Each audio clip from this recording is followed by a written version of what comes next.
Yo, what's up guys, welcome back to another video. This is a reaction to Delhi, India's megacity, capital of 1 billion people. And I've seen the channel recently. I didn't know about the channel before, but when I was flying back from Austria, I was just finding sort of channels to sort of download and watch, sort of stuff that I could watch. And he does a lot of videos specifically on like major cities like London, New York. I mean, I don't know if he's done videos on these specific cities, but I'm just saying like major cities pretty much. Stockholm, just the major cities of every country pretty much. But he goes really in depth on like the history, as well as just talking about sort of what made it become so powerful, just certain things like that. And yeah, oh, that was a mad voice crack, flipping hell. And yeah, I don't know if you'll enjoy this reaction, but if you do, I'll just continue doing them because from what I saw in the one of the other videos, it was really interesting. And I mean, yeah, we're just going to jump into this. My sort of, I guess, assumptions of New Delhi before going into this video is there's so many people that live there. It's, what is it, like the most or second most populated city? It's up there. It's hot, and as any major city, I mean, this is my like thoughts going into it. There's obviously the rich sides and the poor sides. I know there's definitely like slums here and stuff, but I've never seen the rich side of New Delhi. Wait, is it New Delhi or is it just Delhi? I'm just gonna say Delhi because it says that in the title. And yeah, I want to see some of the rich sides because I've never seen that before, and I hope this video sort of goes into all aspects, so it will show the sides like that. But yeah, we're going to jump into this video, and yeah, links are in the description to my Patreon if you want to see some more reactions of mine. But let's just jump into this and see and learn about the city. This is the most populous city and the capital of a country that will soon have more people than anywhere else on Earth. Home to more than 31 million residents, it's a chaotic place with a complicated history. It has major problems in housing, inequality, and transportation. Yeah, I mean, I know the traffic is mad in any major city, but isn't it nuts in certain like Indian cities, right? I swear it's crazy there. But if it can solve them, its residents will experience an enormous increase in prosperity. As India's seat of power, what happens here impacts 1 billion people and reverberates around the world. This is Delhi, a fulcrum of the 21st century. Nestled along a protective ridge that sends Himalayan snowmelt either west to the tributaries of the Indus River or east to the Ganges, Delhi is the gateway to one of the most expansive, fertile agricultural plains on the planet, and a collection point for goods on their way to an extensive coastline for export. This land has been the capital of empire after empire for thousands of years. But the defining moment in its modern history occurred 75 years ago when India declared its independence from the British Empire at Delhi's Red Fort. At the stroke of the midnight hour, when the world sleeps, India will awake to life and freedom.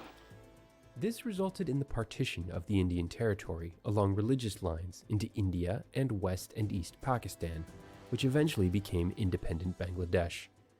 This had massive consequences. The very morning after independence celebrations, Hindus in Pakistan and Muslims in India began to flee their homes. Muslims headed for Pakistan, while Hindus set off for India.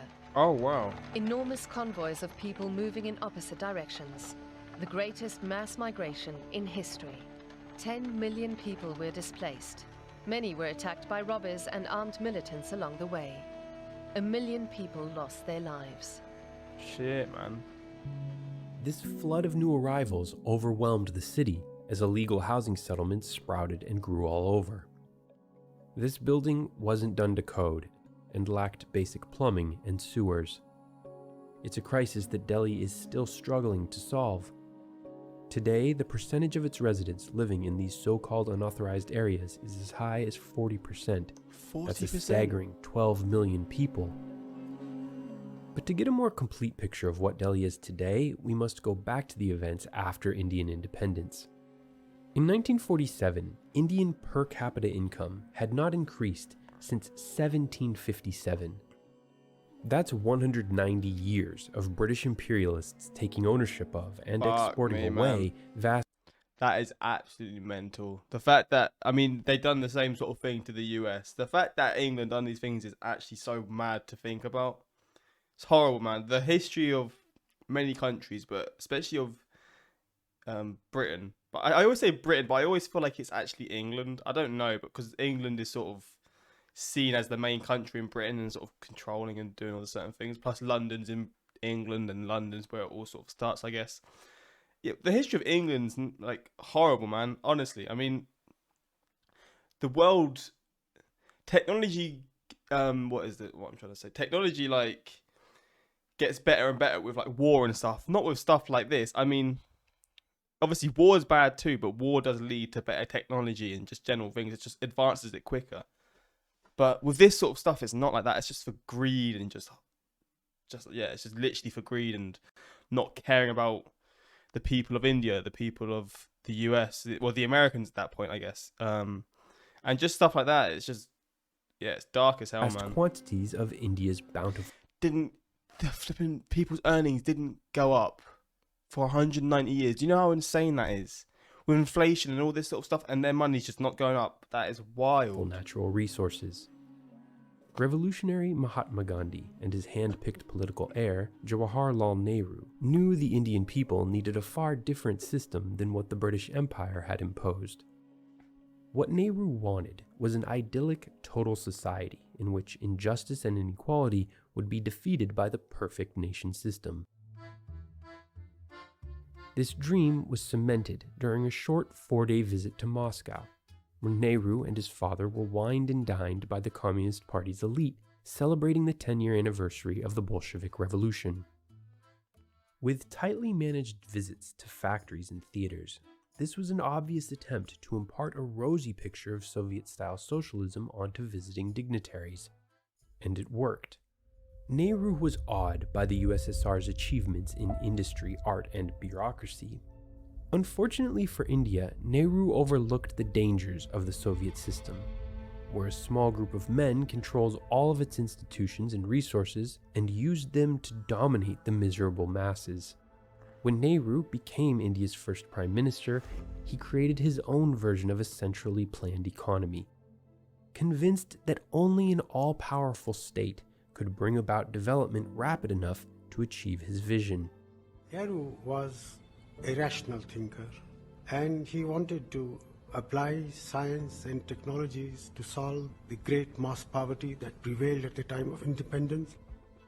While Nehru's leadership brought about democracy and some industrialization, as the Delhi-based author Rana Dasgupta explains, the complexity of actual economic processes proved too great, and by the end of his time in power in the mid-1960s, many sectors of the economy had been choked by regulatory restrictions and lack of capital.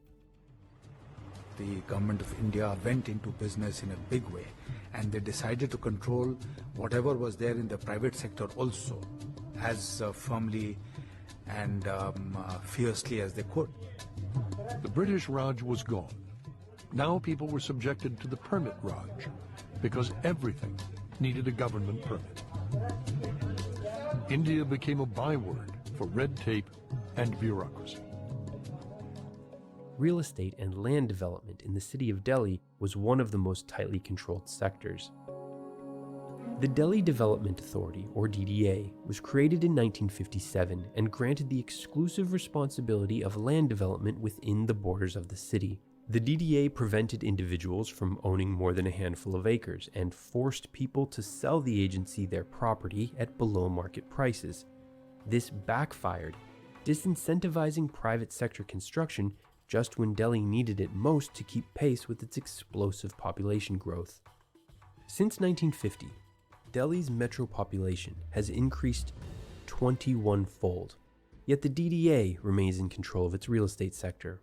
Every project has to meander through its inefficient bureaucracy. When it does approve new private development, So do you reckon that's just holding the city back? I mean, it must be, because they're having to wait for people to say they can do certain things, which is so weird. I mean, I don't know how it would work in other cities, but if they're having to like wait for certain people to approve it, of course it's going to be harder to advance the city or do certain things. But why would they keep doing it if it's causing problems? Development, it usually uses a lottery system, with residents waiting years, sometimes decades, to see if they've won the right to build. Oh This my leads to all days. sorts of efforts to game the DDA system, making it even more inefficient and corrupt. Since it was impossible to work with the system, people learned to work around it. Every license, every permit was procured by corrupt means. A bribe. Well, bribe is the simpler word, I suppose. The Indian people were being given shoddy goods and services at very high prices. Enterprise was stifled, and growth was crippled. The economic environment was simply not conducive to efficiency or profitability. For a study in contrast, we need only look just beyond Delhi's official city limits to the gleaming skyline and well-maintained infrastructure of Delhi's tech hub, Gurgaon, or Gurugram as it's now officially known. Damn, it's a Two bougie, strategic man. moves made Gurgaon what it is today. First, Why are business centres in every single city so nice? They're always the nicest parts of any city. Like London, you got the same. We went to Vienna and we were sort of in that area, and it's just so nice. I don't know what it is about big buildings, big new skyscrapers with these massive windows that looks good, but yeah, every city has it, and it's just always, for me, it always looks like one of the nicest areas. Obviously, you got historical areas, but I mean, sort of just like the cleanest, sort of well done up areas, you know. after it became clear that the DDA made private development impossible in the city of Delhi, the real estate company DLF bought up farmland on the outskirts in the 1970s and 80s. Then it decisively developed it as it saw Western corporations beginning to embrace the practice of business operations outsourcing. Today, hundreds of Fortune 500 companies have offices in Gurgaon to take advantage of Delhi's large English-speaking workforce, who gladly perform services at salaries fractions of what workers in the US or Europe earn. As a master-planned, sterile city dominated by corporations, the amount of privatization sometimes goes too far. The Gurgaon police force is outnumbered by private security officers 10 to 1. Still, it's hard to argue with the results from an infrastructure perspective, as noted by a local economist. Most people did not even know Gurgaon existed 30 years ago. It was completely a farmland on the outskirts of Delhi. Inside a compound of a colony, you will find great services, world-class standards. Right outside that gate, public services don't exist. So water connections are very poor, sewerage lines are not done very well. It's, in a sense, story of India, frankly, where the private initiative has been very successful, has created world-class standards and aspirations among the people, right? While the public sector has not been able to keep up with that. For every new arrival to the Delhi megacity that finds tech work in Gurgaon, several others are unemployed or struggling to make ends meet in low-wage jobs like rickshaw drivers and housekeepers. Unfortunately, many of them end up living in makeshift houses in the middle of the metropolis. Some of my neighbors have been living here for 20 years. There's no electricity, no running water, and no toilets. What?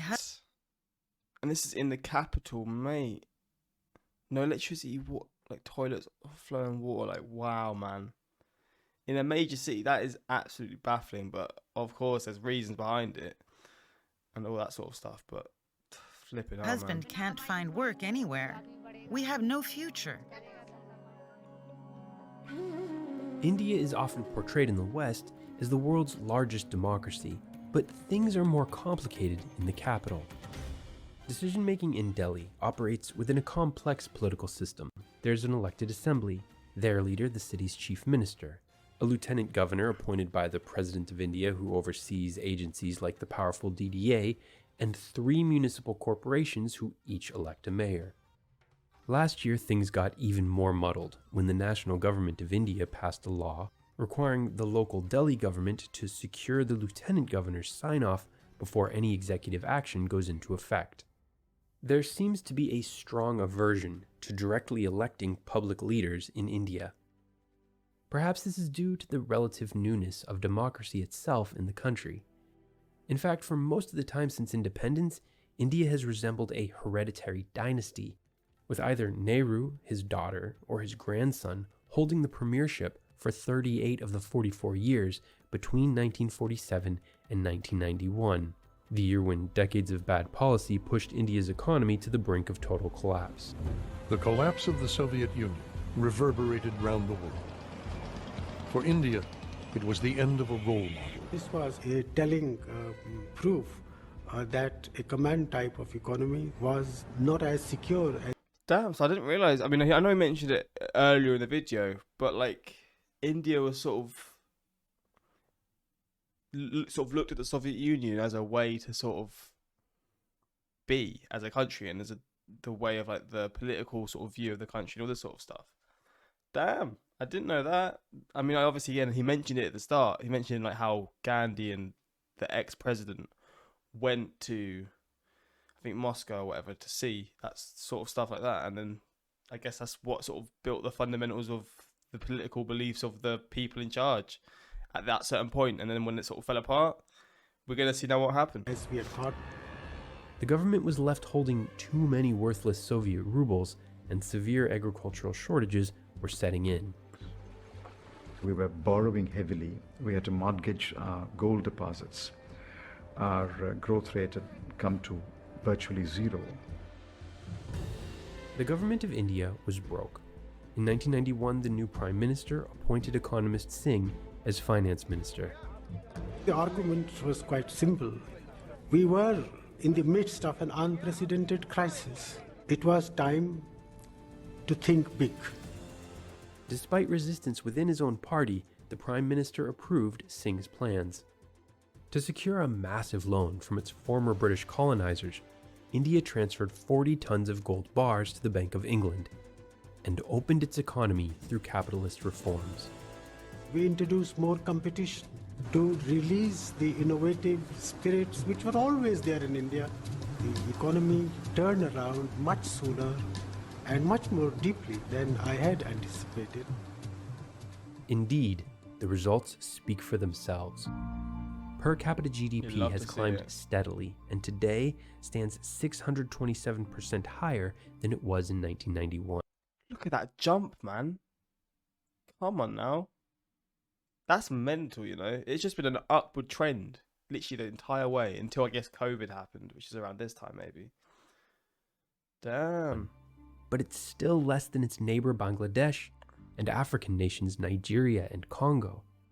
30 years is just not a very long time to develop considering its poor starting position, which means its economy can still be quite dysfunctional, as the Delhi-based author Rana Dasgupta described in a 2018 talk. A lot of the massive new projects of India, the new highways, the new airports, are actually completely authoritarian in the way that they are done. Farmers are kicked off land using state apparatus, police, bureaucracy, etc. Wow. And business people come in who are friends of politicians and partners and build these things very fast. Though India models itself on the US to a very great extent, the city I describe is much more close to Moscow than to New York or Washington. A city in which a small number of extremely well-networked people have huge control over access to opportunities, capital, etc. All of the factors I've discussed so far came together in the construction of a mega project of enormous importance, the Delhi Metro. First conceptualized in 1969, the project languished for decades as indecisive state agencies and officials studied and debated and planned. Meanwhile, Delhi's population boomed, and with no other way to get around, more and more gasoline-powered vehicles took to the streets. Look at this guy just standing in the middle. What's he doing? Brother, get out there. Go for safety. You're just standing there the whole time. More gasoline-powered vehicles took to the streets. Just like with housing, the government was constantly playing catch-up, resulting in a haphazard road network and inconsistently built infrastructure.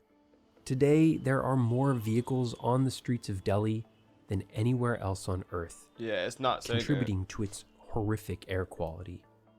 Its residents spend 14 million combined hours every day stuck in traffic and lose a staggering 9.7 years of average life expectancy breathing toxic air. After enough public outrage, metro construction finally broke ground. with the 1991 economic reforms and more competent leadership pushing the project into existence. The first line opened in 2002. It has grown rapidly in the 2 decades since. Damn. Now, 10 lines and 254 stations make up a system that covers more than 200 miles and carries over 4 million passengers a day, making it the 6th most ridden metro network in the world. It is a vital mega project in the course of human history, not just because it is the first rail-based system to get carbon credits for reducing greenhouse gas emissions by 630,000 tons every year. Fair enough. It's really significant because it's a huge confidence boost for the people of Delhi. Confirmation that Indians can take on their biggest problems and solve them. Improvements in the capital and across the country are happening more quickly now. The Delhi government has brought water to those that lack it, and according to its calculations, every unauthorized colony should have at least one communal tap by the end of this year. In 2014, the Modi government launched the Clean India mission. It has subsidized the installation of 90 million toilets, and today, more than 70% of Indians have access to one. The second phase of the program now turns to the big job of proper management and treatment of all the waste these newly built bathrooms collect. On housing, some fresh approaches are finally empowering residents of Delhi's unauthorized colonies to develop neighborhoods themselves. But there's a long way to go, and it seems obvious from the outside that the DDA approach needs a complete overhaul. For Delhi to really thrive, it also needs a better trained and funded police force. And to clean up its air, bans on agricultural crop burning in neighboring states must be enforced. Many farmers just ignore this law, sending smoke that blankets the capital for weeks every fall. What the hell? Crop burning is... Why is that? Does it make it easier to regrow your crops after? Like, holy shit, man. That is such a weird concept. And to cut emissions, Delhi's many vehicles, especially its auto rickshaws and motorcycles, must go electric. 70% of India's electricity is still generated by coal, but it now costs less to build a solar farm in India than anywhere else in the world. Panels should soon cover sun-soaked Rajasthan to the southwest, with wind turbines rising. Yeah, you gotta think, because it's so hot there, and the sun, like, I don't know how sunny it would be compared to England, but it's probably, 3 times more sun there, at least. The solar power you could get and generate, especially with how much land there is there, they could generate so much power. All along the blustery Gujarat coast. Few societies in history have faced as many simultaneous challenges and opportunities as India. It is projected that 70% of India's infrastructure for the year 2030 hasn't been built yet, which makes the next 5 to 10 years critical. If leaders in Delhi can pass and enforce laws that develop the country efficiently, the increase in quality of life will be one of the most remarkable stories of the first half of the 21st century, and will position India to become a global power with few rivals. If you enjoyed this video, help me make more of them. He's getting an ad as well, come on. By becoming a supporting member at tdc.video.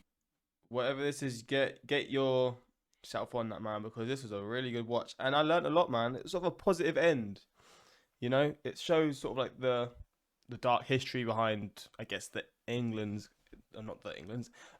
control over India, and how it probably led to the majority of the issues in the city and in the country. And then now, near the end, we're sort of seeing the positive changes and sort of things that are actually happening to the country and the city that could only boost it. Because, I mean, the potential's there. I mean, there's so many people that live there and all this sort of stuff. And I remember doing a reaction to India's land. They got the potential on the country and on the land to, like, do certain things that would just help boost the country. But, yeah, man. Interesting watch. I like how you showed the both developing and undeveloped sides of Delhi while covering a topic instead of BBC and CNN where they just show the large slams of drainage. But yeah, if you enjoyed this reaction and you want more from the channel, let me know in the comments. And until next time, like, subscribe. Peace.